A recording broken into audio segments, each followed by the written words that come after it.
Hi, it's Steve. Today we'd like to show you how to change a broken belt switch on your dryer. It's a really easy repair. Let me show you how we do it. Now before we do this repair, we will need to disconnect power to the dryer. So either pull it far enough forward that you can unplug it, or locate your electrical panel and turn off the appropriate breaker or remove the appropriate fuses. Once we've done that, we can start our repair. Now that we've got the power disconnected, our next step will be to remove the main top. So we'll need a bit of access to the back to remove the 2 retaining screws. So we'll remove the retaining screws. Some models may have 3. Next, we'll just grasp that top, pull it back just a bit until it disengages from the front, and we can lift it off and set it aside. Now, if the model you're working on has this type of a shroud around the door, we'll need to remove it first.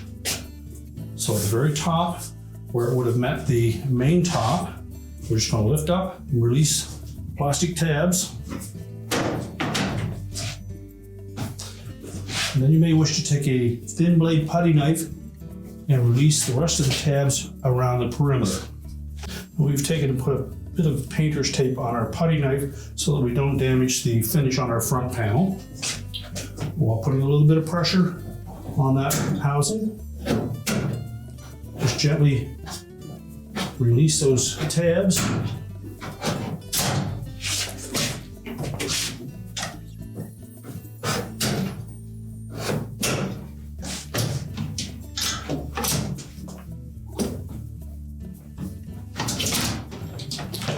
And once we've released all those, we'll just set that aside. Now next we'll need to disconnect the wire harness between the main control board and the user interface. Depending on your model, there may be either 3 or 4 harnesses to disconnect. Just release the locking tabs for each individual connector.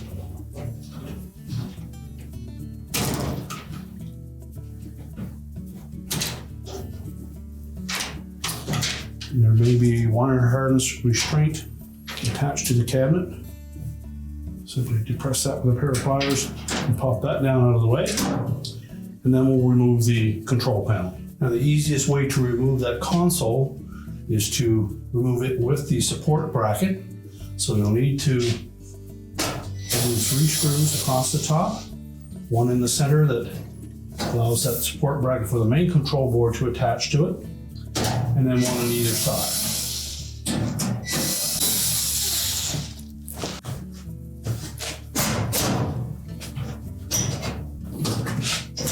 Just lift up on both sides until we clear the front panel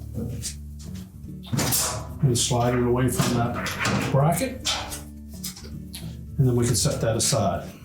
Now next we'll need to disconnect this harness to the door switch.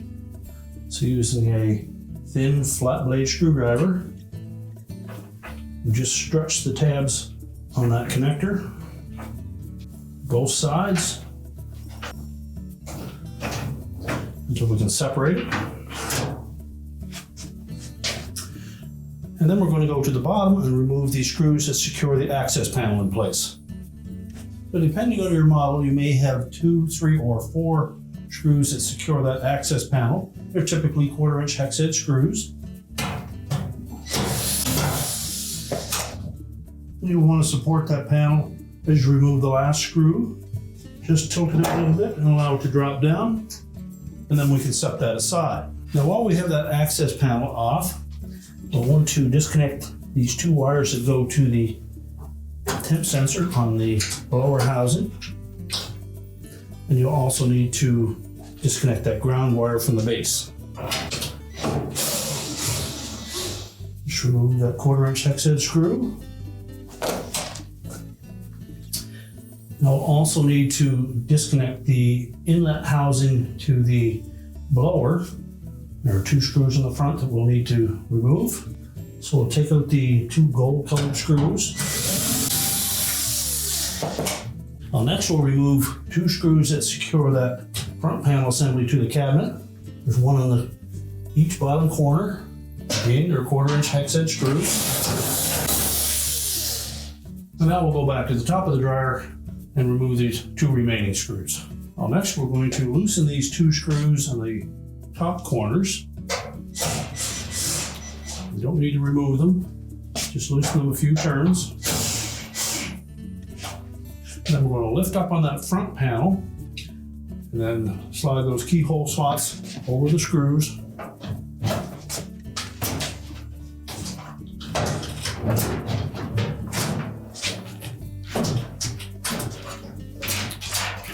Then we'll take that whole front panel and bulkhead assembly out and we'll set it aside. Now before we attempt to remove the drum, we're going to need to support this bracket that the main control board is attached to. So we're just going to take a zip tie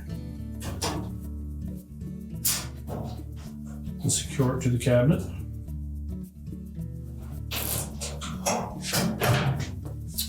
Next, we need to reach in under the drum and release the belt from the idler and motor pulleys. So next, we're going to reach in with our left arm through this opening. We'll locate that belt. Feel down the belt until you locate the idler pulley. Then we're going to pull that to the left. With our right hand, we'll come in through the center. As we release the tension on that belt by pulling the idler arm over to the left, we can slip the belt off the idler and the motor. And then we can lift that whole drum over through the front.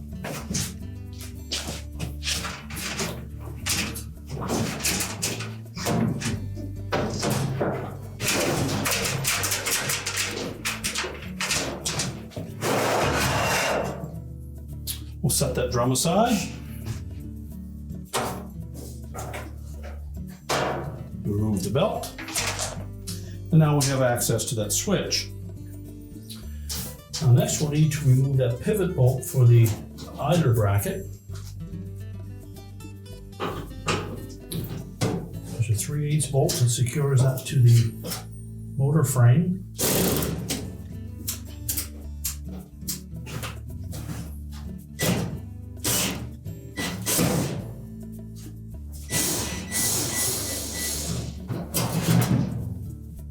Next, we'll need to release two little plastic tabs that secure that switch to the motor mounting bracket. So using a small flat blade screwdriver, we'll just depress each side individually while lifting up on the housing of that switch. Now we'll release that. These are the little spring mounting tabs. Then we'll need to disconnect the leads from that switch. You may wish to remove the main motor harness first. Release the locking tab, both top and bottom. Now we can better access to the leads on that belt switch. So using a pair of needle nose pliers, we're just going to pull that terminal away from that motor switch, as well as the larger connector in the back.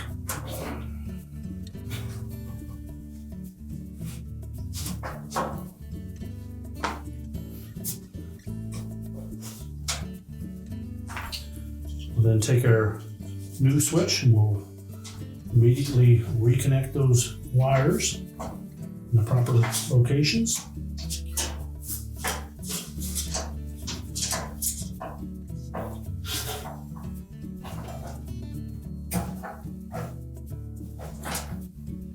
Make sure they fit on securely. Now when installing that switch on the motor mounting bracket, we want to make sure that the actuator is tilting down. And we're going to slide that in from behind through that opening.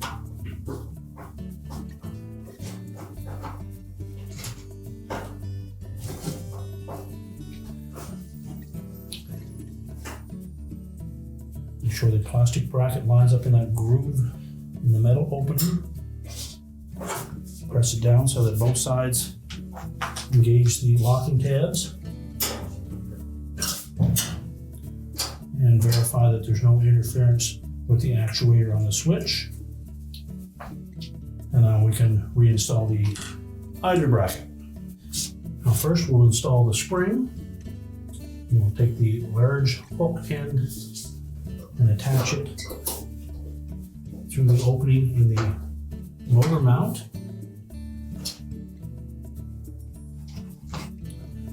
And we'll take that shoulder bolt, fit it through the opening in the idler arm, and thread it into the back of the motor mount. And use caution when doing this so we don't damage or put any pressure on that switch and potentially damage it. So hold the bracket up.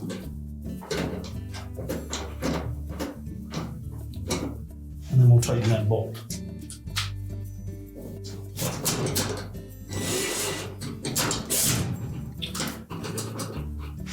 Make sure that idler arm pivots freely and we don't have it binding on the shoulder of that bolt. And then we need to reconnect the spring to the slotted opening just below the idler wheel itself. So just grasp the end of that idler spring with your needle nose pliers and fit it into that triangular opening on the idler bracket. Make sure it still pivots freely.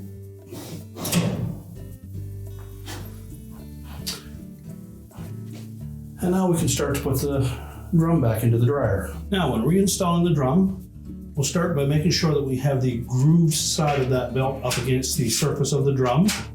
And we use the belt to support it as we lift it through the opening in the cabinet.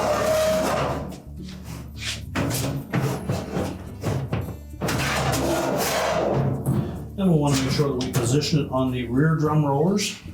Just rotate it back and forth to make sure that it's sitting on them properly. Then we'll line that belt up close to the marks that were left on the drum. And then we can reach in from the front and reattach it to both the motor pulley and the idler pulley. So again, reaching in for both the left side and through the center. Locate that belt and the idler pulley.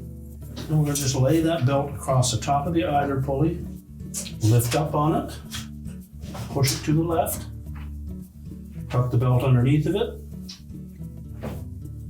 If we push that idler over enough that we can easily loop the belt around the motor pulley, and just feel to make sure that it's centered on the idler pulley and the motor pulley. We can rotate the drum from the front and we should see the blower wheel turn.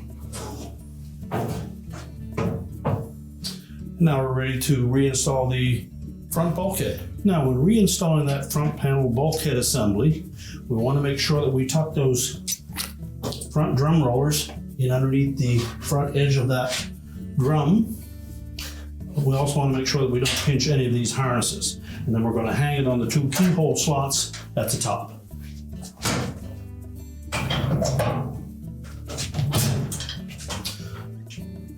So you may need to open the door enough that we can lift up on the drum.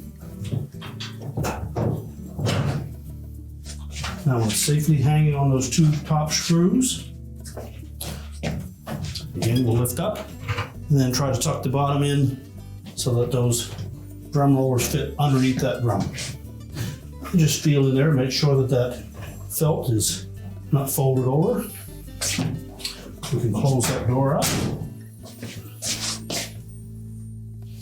And then we'll put the two bottom screws in on that front panel.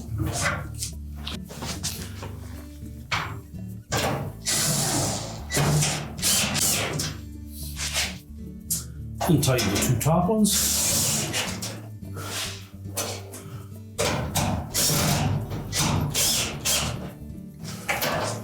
And then we'll secure that blower housing.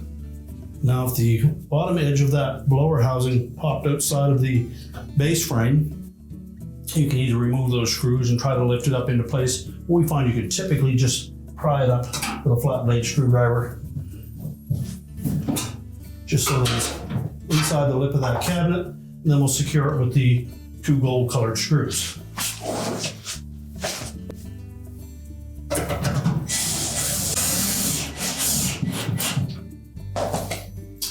Next, we'll reattach that ground screw in front of the heater.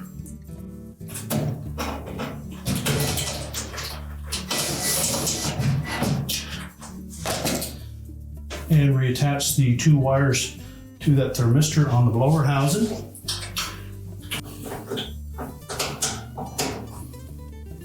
Now, while we're at the bottom, we can then reinstall that lower access panel. We'll just make sure that we tuck that lip up in behind the front panel.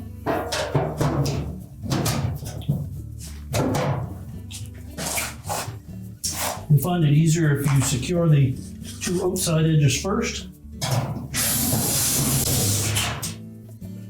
And if your model has screws in the middle, you'll need to push up on the bottom of that access panel to line up the screw holes.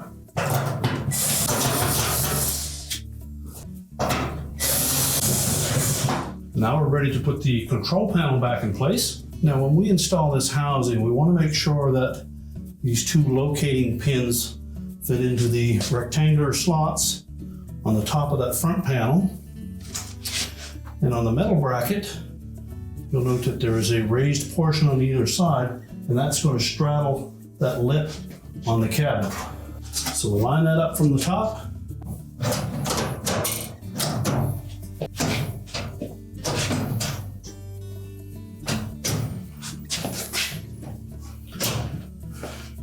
And just press it down into place. And then we'll secure it with the 2 screws on either end. Now next, we'll want to remove that temporary hanger we had for that mounting bracket.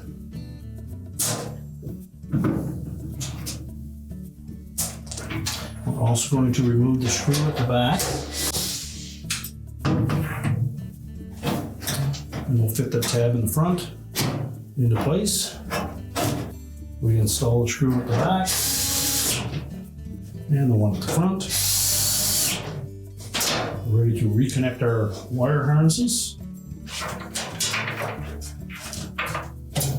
Make sure we get the connector for the door switch. We'll only go on in one direction. Simply press the 2 halves together, make sure the locking tabs engage, and then the harness connections for the control board. Again, make sure they're pressed firmly into place.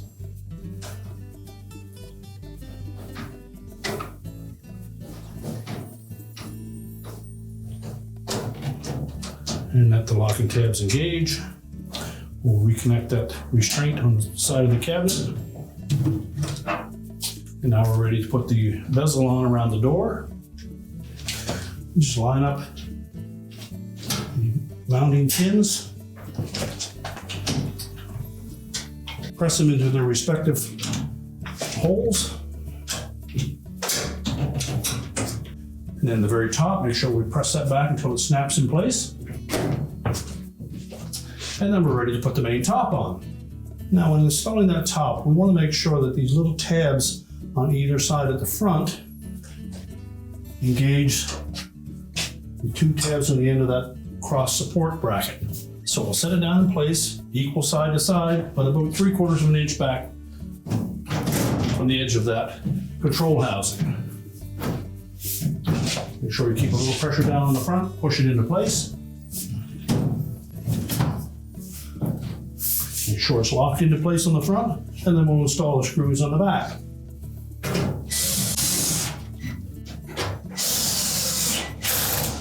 And now we can push the dryer back into place. Now with the dryer back in place, we're ready to reconnect the power, and your repair is complete.